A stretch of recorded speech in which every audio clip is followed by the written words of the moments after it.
नमस्कार, मी वैशाली पाल. मीडिया प्लसच्या आजच्या बुलेटिनमध्ये आपलं सर्वांचं स्वागत आहे.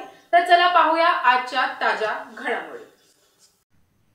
शिवसेना लोढा हेवन निजे येथील शिवसेना पुरस्कृत नवनिर्माण प्रतिष्ठान सार्वजनिक नवरात्रोत्सव विविध उपक्रमांनी भक्तिमय वातावरणात साजरी झाली.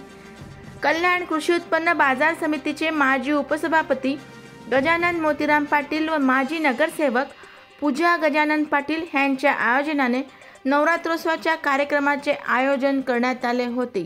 मंडळाचे अध्यक्ष सुधीर मोतीराम पाटील यांचे नियोजन सुबद्ध होते.